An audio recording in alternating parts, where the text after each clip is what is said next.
Bienvenue à tous.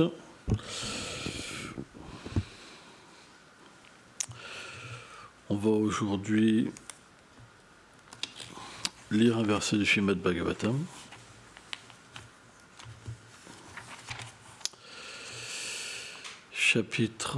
Deuxième chant, chapitre 10, verset 43. Om Namo Bhagavate Vasudevaya.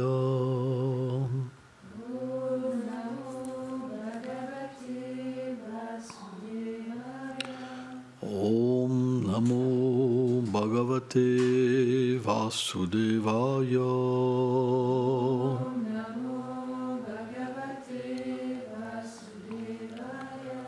Om Namo Bhagavate Vasudevaya.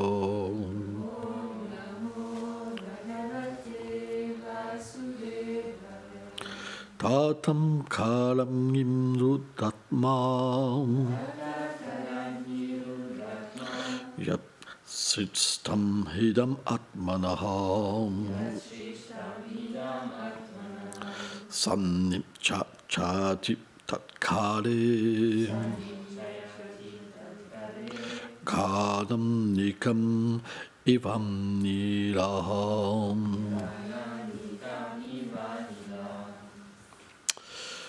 Au moment de la dissolution, le feu et Rudra, en tant que ces émissaires de la mort, détruiront l'univers qui prend son origine en lui seul, tout comme le vent disperse une masse de nuages. Commentaire. Dans son aspect de Vishnu, le Seigneur soutient la création. À travers Brahma, il crée, et par Shiva, il détruit. L'univers matériel est ainsi créé, maintenu et détruit dans un cycle sans fin. Il y a une création et une destruction partielle avec chaque jour de Brahma et une destruction totale à la fin de la vie de Brahma. Là, tous les univers entrent dans Mahavishnu.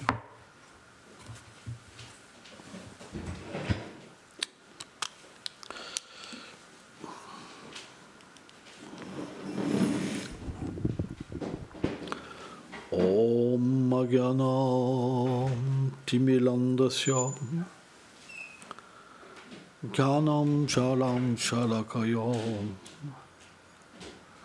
Shakshurum Meditam Chena Taisme Shigulave Namaha Namam Vishnu Padaya Krishna Plestaya Bhutale Srimate Bhaktivedanta Swamin iti namine Namaste Sarasvati Deve Kauravani Prachaline Nilveshesha Sunyavadim Prachachanti Shatarine Vanchakalpatarubhyacham Kripa Sindhu Bhyaye Vacha Patitanam Pavanebhyo Vaishnavebhyo Namo Namaha.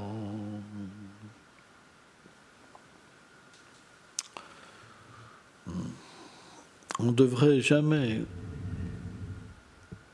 commencer une classe ou parler de Krishna sans placer la puissante miséricorde des Vaishnavas, de notre Guru Parampara,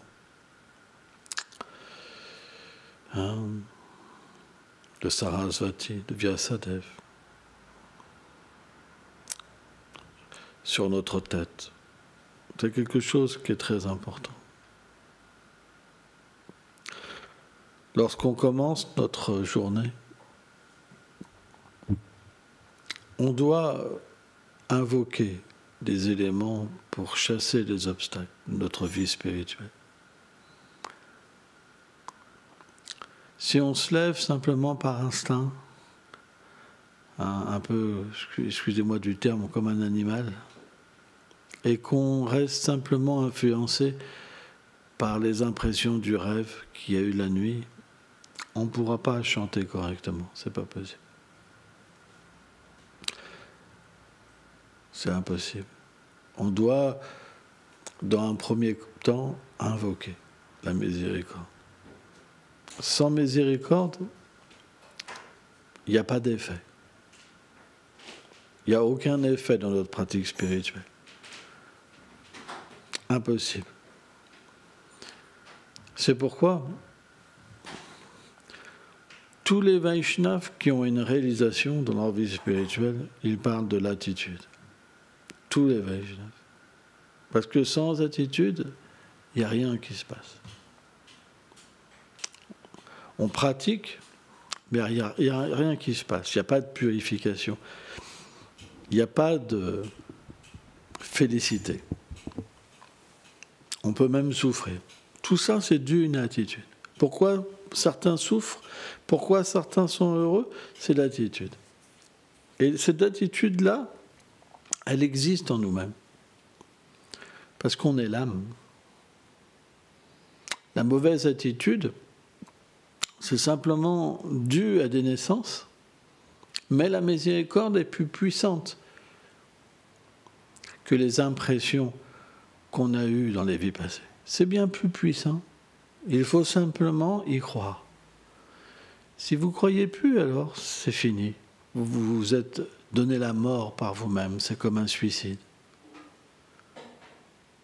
Ce n'est pas les proches qui peuvent vous aider. Ils peuvent vous tenir la main, vous faire un bisou, une petite caresse. Mais ça ne va pas enlever la souffrance. Ce n'est pas ça qui va enlever la souffrance. Qu'est-ce qui va enlever la souffrance? Il n'y a que Krishna qui peut enlever la souffrance. Ça va, mais comme ça, il n'y a que Krishna qui peut retirer la souffrance. Parce que c'est lui qui donne le fruit à l'être vivant. Mais c'est aussi lui qui peut enlever toutes les réactions des actes passés. C'est pourquoi, quand on perd la foi, de nouveau, on se retrouve envahi de souffrance. Il y a plein de dévots qui arrêtent de chanter, qui arrêtent de pratiquer. Tout ça, pourquoi? Parce qu'ils perdent la foi. Quel est le symptôme de la foi? C'est qu'on cherche un autre refuge que Krishna. C'est le symptôme. Quand quelqu'un perd sa foi, c'est qu'il cherche un autre refuge. Il délaisse l'adoration de Krishna. Il délaisse le refuge de Krishna. Il délaisse le chant de Krishna. Il délaisse l'adoration de la déité pour prendre refuge dans quelque chose qui jamais ne lui retirera ses problèmes. C'est pourquoi beaucoup de dévots tombent. La cause, c'est quoi?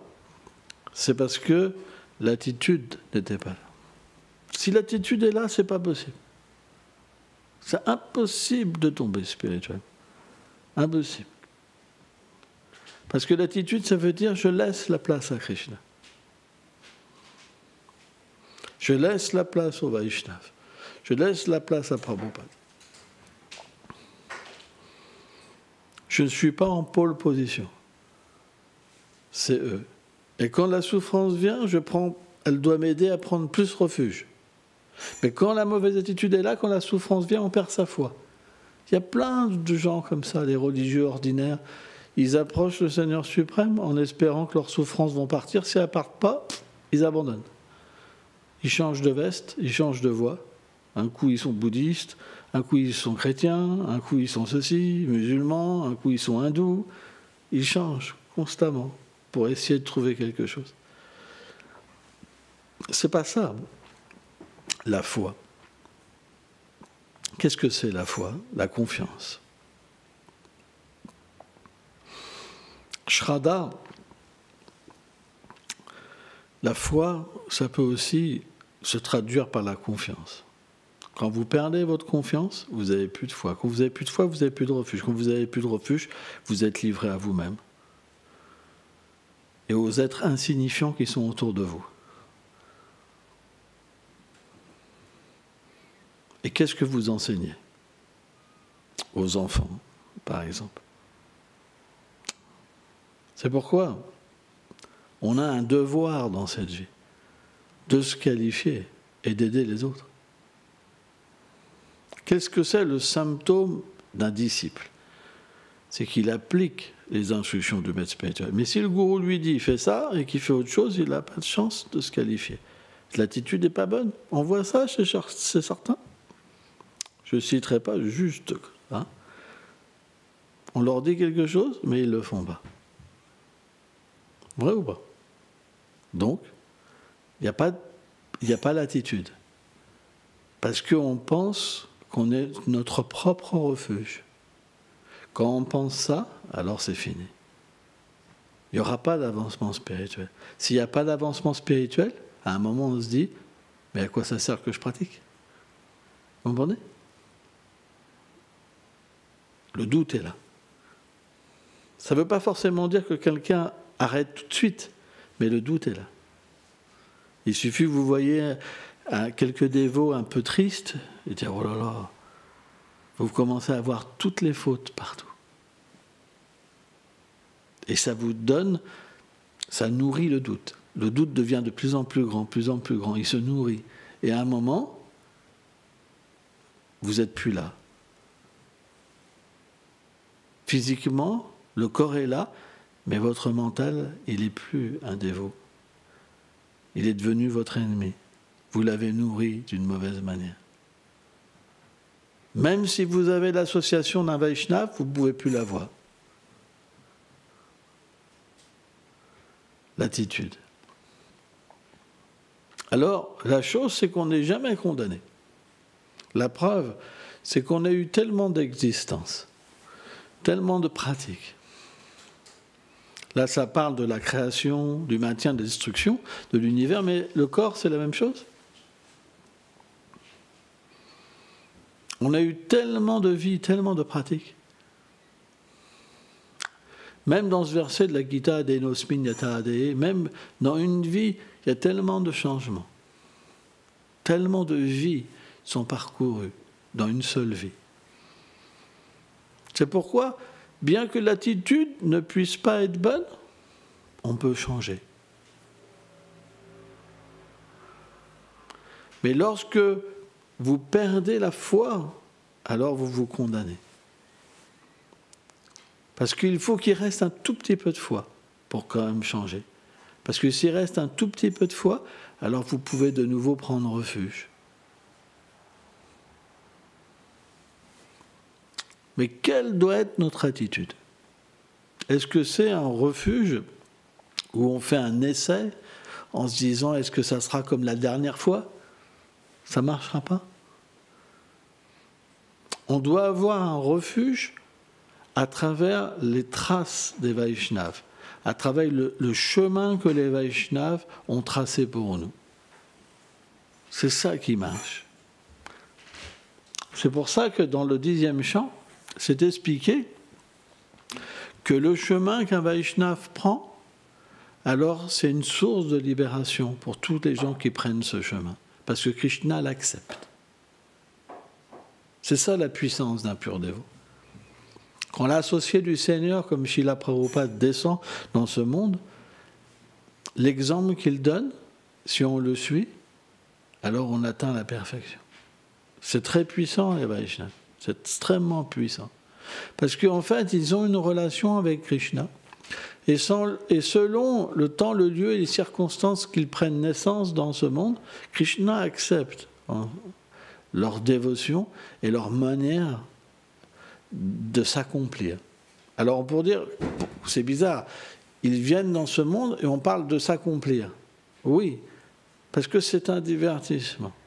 Krishna l'aimait comme Arjuna, donne une sorte d'oubli, mais ce n'est pas un oubli à travers l'énergie matérielle, mais l'énergie spirituelle. Et le Vaishnava, il reconquit Krishna. C'est la nature. Krishna fait ça pour montrer un chemin. C'est pourquoi il y a un abandon. C'est pourquoi il y a une sorte d'austérité. Alors, parfois, des Vaishnavas sont plus mis dans l'oubli que d'autres, mais il y a ce processus. Parfois, non, parce que c'est pour montrer un exemple idéal, mais parfois, oui. C'est pourquoi notre attitude, elle doit se calquer sur un Vaishnav. C'est comme ça qu'on obtient l'attitude, pas par nous-mêmes. Ceux qui font des essais d'attitude par eux-mêmes, ça ne marche pas. C'est pourquoi on doit étudier les prières des Vaishnavas, parce que c'est dans les prières que leur attitude est manifestée. Par exemple, Bhaktivinoda Thakur, c'est Kamala Manjari dans le monde transcendantal. Et pourtant, dans ses prières, il va dire au Seigneur, j'ai perdu ma vie, à travailler, à étudier, à être dans les bras de ma mère, à vouloir me marier. Est-ce que Kamala Manjari a besoin de parler de tout ça? Non. Pourtant, il le fait. Pourtant, il le fait. Pourquoi? Parce que Krishna, il met son dévot dans une conscience particulière pour apprendre aux autres. C'est pourquoi, si vous ne prenez pas refuge des Vaishnavas dans leur attitude, vous ne pourrez pas progresser. Vous ne pouvez pas arriver au plus haut tout de suite. C'est pas possible. C'est impossible. Si vous n'étudiez pas l'attitude des Vaishnavas, que vous vous en appreniez pas, que vous les priez pas pour que ça descende en vous-même, il n'y aura pas de résultat dans votre vie spirituelle. Vous l'avez écouté, mais vous n'y arrivez pas. Pourquoi vous n'y arrivez pas? Il n'y a pas de foi. Vous êtes là au milieu des Vaishnavas. Krishna vous a tout donné et vous pensez que c'est l'horreur. Même il y en a qui peuvent penser ça.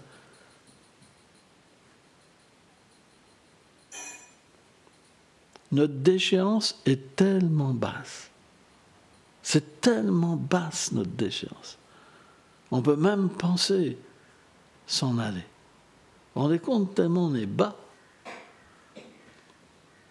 Et pourtant, tout est possible. Tout est possible. Si on a un tout petit peu de foi, tout est possible. Vous en avez un petit peu. Parce que vous ne serez pas là. Il y a. Mais vous faites des mauvais choix. Les choix sont mauvais. C'est comme la bourse. Si vous placez mal votre argent, vous perdez tout.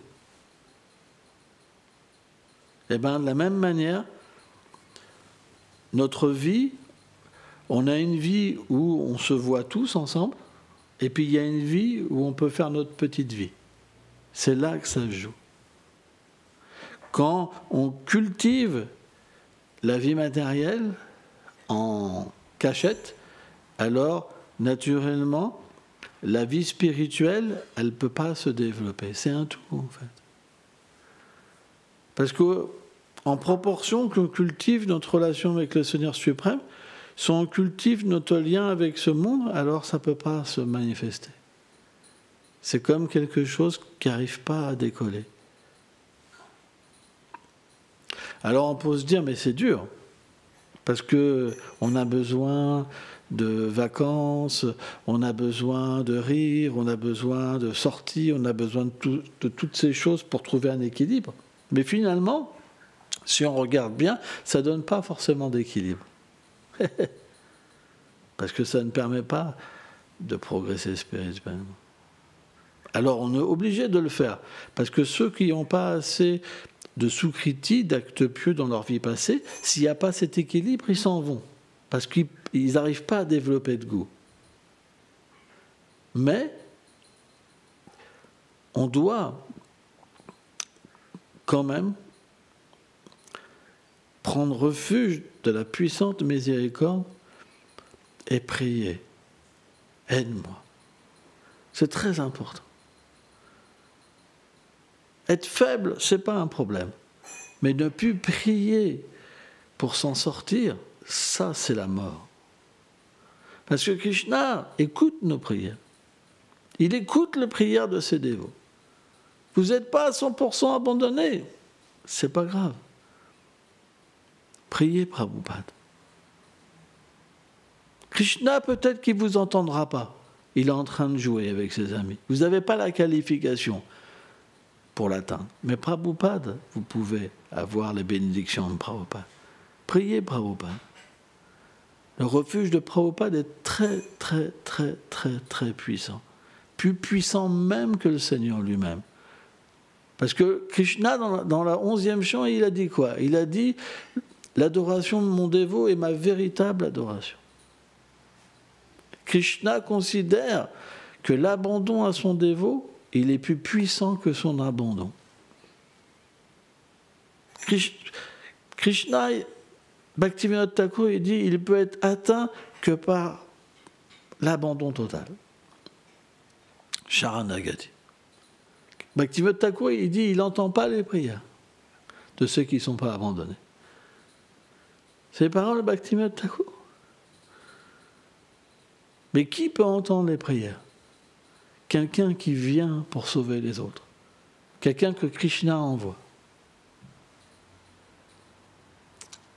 Son émissaire.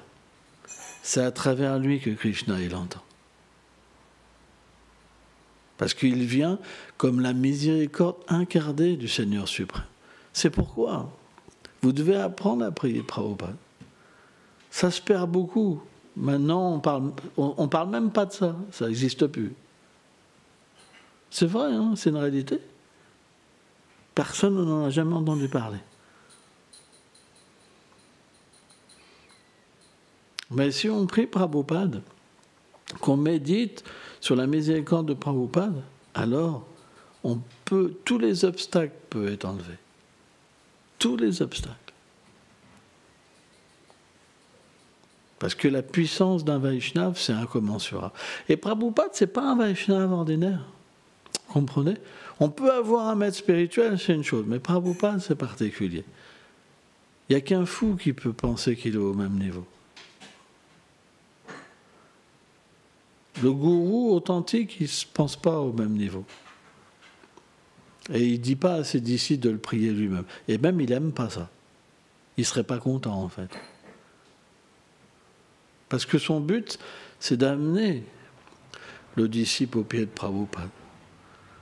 C'est pourquoi on doit apprendre à prier Prabhupada. C'est très, très, très important. Quand vous chantez vos tours, vous devez chanter avec le refuge de Prabhupada. C'est très important. Alors bien sûr, c'est pas qu'on jette à la poubelle le maître spirituel, j'ai pas dit ça. Parce que c'est à travers lui qu'on atteint le miséricorde Prabhupada. Mais en même temps, Prabhupada n'a pas forcément besoin d'intermédiaire non plus.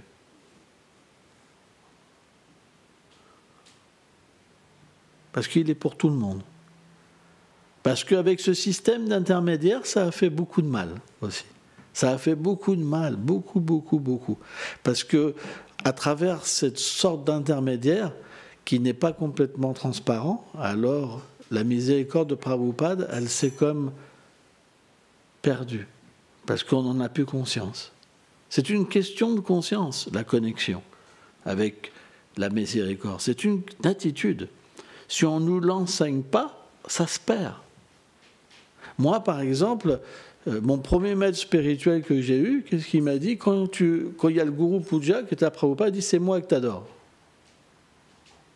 Donc, qu'est-ce que j'ai fait? Je ne pouvais pas refuser. Et tout ça, ça détruit, en fait, la relation avec Prabhupada. Alors, bien sûr, Prabhupada est miséricordieux, il revient. Mais c'est par nos propres expériences qu'on se rend compte de ce qui se passe. C'est une réalité. Les gourous qui sont attachés à la position aux disciples, ils n'enseignent pas ça. Et ça fait vraiment un grand mal. Parce que comme ils ne sont pas forcément qualifiés, puisqu'ils enseignent ça, il n'y a pas de qualification véritable, automatiquement, ils empêchent le disciple lui-même d'avoir une qualification. À cause de la mauvaise attitude du gourou, en fait. Le gourou, il ne devrait pas se sentir un gourou, mais juste un petit dévot. Quelle qualification? Non, celui qui est venu nous sauver, Prabhupada. C'est pas compliqué. Qu'est-ce qu'on fait aujourd'hui? On vit avec Prabhupada. Si aujourd'hui je m'en vais, ça ne change rien. Vous comprenez? On est bien d'accord. Par contre, si on enlève Prabhupada, ça change tout. C'est pourquoi on peut pas enlever le personnage qui nous a tout donné. C'est pas possible. Ça ne veut pas dire... Prabhupada, c'est comme une graine. De la graine, tout se manifeste. Ça ne veut pas dire qu'il n'y a pas d'autres dévots. Je n'ai pas dit ça. Vishwanath Chakravarti Thakur est toujours là, Rupa Goswami est toujours là, Satan Goswami est toujours là. Mais comment on les atteint? Par sa grâce. Vous comprenez? Il y a plein de livres que nos acharyas... On ne parle pas d'un fanatisme. Attention, il y a une différence entre un fanatisme et puis avoir peur d'aller nulle part. Ce n'est pas du fanatisme. C'est le principe du refuge. À travers le refuge, tout nous est donné. Si, par exemple, si vous êtes introduit à Vraj, il n'y a pas que Prabhupada, hein. Vous comprenez? Mais c'est lui qui vous accueille dans sa forme éternelle. Et à ce moment-là, vous rencontrez plein d'amis. Vous rencontrez votre mère, votre père, vos cousins, vos vaches, ou peu importe, le rasa que vous avez. Les oiseaux, les ceci, tout. Mais à la base, c'est parti d'une personne. Vous comprenez? C'est pour ça que on doit redonner ce qu'on nous a donné. C'est pas possible. Ça marche pas sans ça. C'est pour ça qu'on doit absolument trouver le refuge de Prabhupada. Sans ça, la souffrance. Vous n'obtiendrez pas Krishna sans payer votre dette. Impossible. On a une dette. Et cette dette, elle se paie à travers l'amour, l'affection. C'est pas un esclavage de service où on est emprisonné dans une institution qui nous dit « tu l'as trahi ». Non, c'est pas ça, Prabhupada. Moi, on m'a enseigné ça à une époque. C'est pas ça, je peux vous le dire. C'est pas ça, Prabhupada. Non, ça se règle avec la personne. Vous comprenez? C'est une question d'amour. C'est une question d'amour. On devrait chanter le nom de Prabhupada. C'est très puissant, le nom de Prabhupada. C'est très, très, très puissant. Vraiment très, très puissant. Jai Srila Prabhupada qui jai.